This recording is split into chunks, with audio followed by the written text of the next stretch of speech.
Voje. I'm the author of the best-selling book, Go-to-Market Strategies. And in this video, I'm just going to briefly answer a couple of questions that remained unanswered at our webinar that we have with Usersnap, 5 myths and 5 truths when it comes to GTM. And interestingly, the majority of the questions are just like tied to positioning and how to select the best target market and how to make these choices that kind of have irreversible consequences, right? So let's take them for a spin and let's try to help some people to go to market more successfully. Let's do it. Okay, the first questions come from Chile, and there is somebody interested in what happens, for example, when you are opening a new category with a disruptive business model and there is no similar competitors and your only option is to be the category king. You map similar options no matter the industry or category? Okay, the answer is yes. Whenever you have a burning pain point, there is some sort of competition. And competition doesn't have to be like another company. It can be a competitive alternative or even doing nothing, but that doesn't mean that we have a burning pain. So definitely when you are doing the interviews, ask them, what are they doing in order to solve this problem now? Because there might be a spreadsheet, a little bit of a freelancing service or whatnot in order to get the job done. And try to really think hard, how is your solution 10x or maybe even 100x better than the rest of them? Then you have another job, which is demand generation, to really convince people and provide them evidence that this is a much better way how to solve this problem. And remember, like positioning never happens in isolation. It's always relatively to something or someone. So make sure that you have very good answers, even if there is no direct competition, if there is a need for it on the market, there is something that people are doing in order to do it now. So yeah, definitely do a little bit of further investigation. Cool. The next one. I can see that many activities are also done, like when it comes to GTM, that are digital marketing. So is GTM only like digital marketing is the question? No, the answer is always go where the audience is, right? And oftentimes, especially when we are dealing with B2B companies, enterprise, or like a little bit of a old school industry such as injection molding or construction, there is a very high possibility that we will be having professional associations, events, maybe trade shows, just like some sort of trade magazines or very niche industry influencers. And the best thing how to really decide on the best go-to-market channels and motion is to ask your audience, where are they searching for relevant information in that problem space? And just like go there, go where the audience is. Plus, you have to consider which of those channels are a little bit like cluttered, saturated maybe, and what you're naturally good at. Because if you have like an extreme stage fright, doing events presentations might be a little bit of a long stretch in a short term, but you can still do sponsorships and booths. So yeah, that is it. Definitely GTM does not limit only on digital marketing activities. Cool. Next one. So there was somebody who asked, what are some of the biggest hurdles, biggest mistakes that company do in go-to-market stage?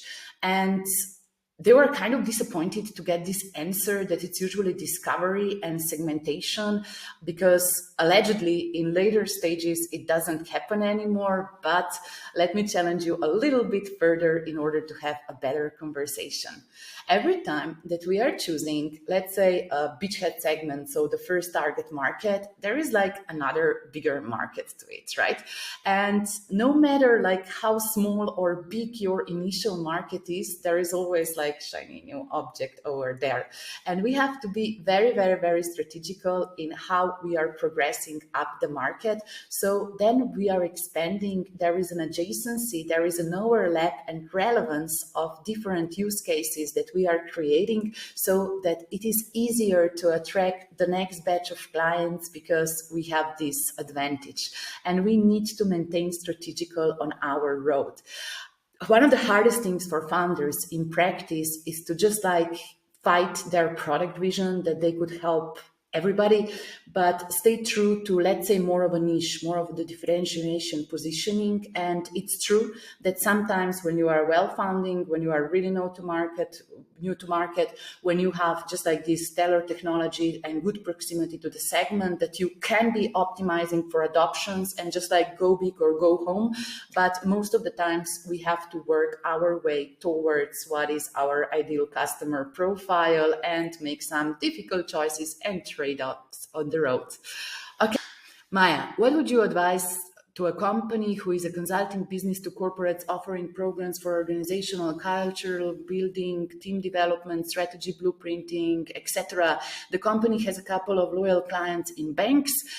These segments cannot grow as we would end up working for competitors. Long story short, how do you leverage about and get new clients is actually the question that we are tackling here. Okay, banking is a pretty cool sector because everybody knows that if you work with banks, you have to have like security in order, you have to have like a little bit of evidence and traction already to go through compliance.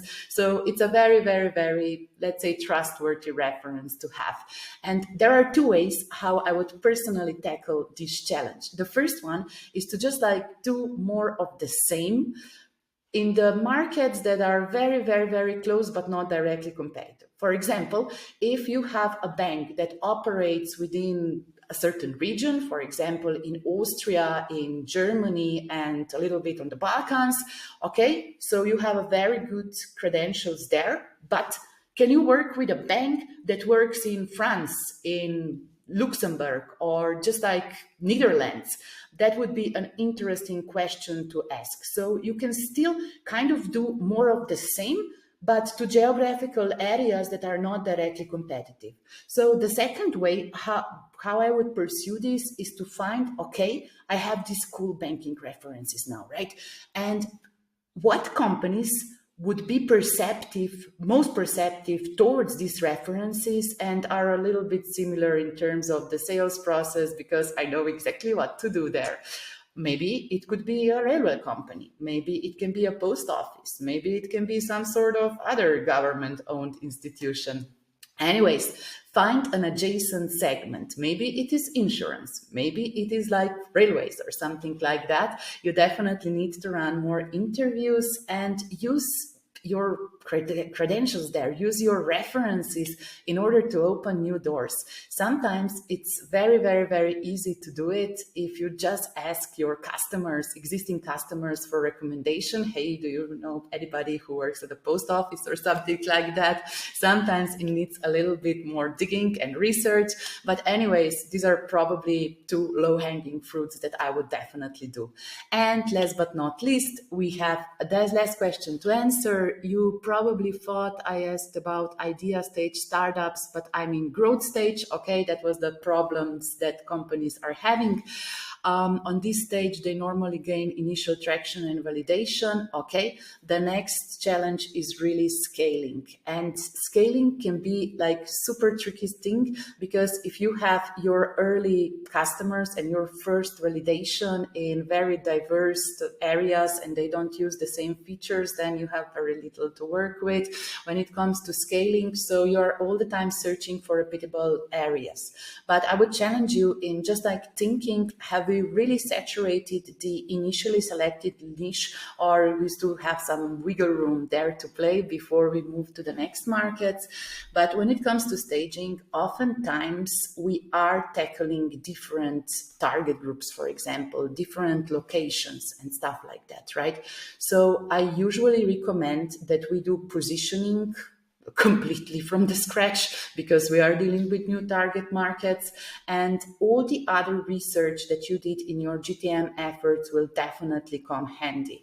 However, when it comes to scaling, usually like people have very big appetites and shiny eyes and like they want to do everything, but you cannot do everything. You can do anything though. So make sure that first you just like operate with a couple of selected and verified go-to-market motions and work your best efforts towards getting them to maximize the work for you before opening like another 4 prompts or something like that. Less is more, so do it more diligently, more purposefully, and just focus in order to get better results before you can really become this magnum and spread throughout the market. So yeah, it's a gradual process.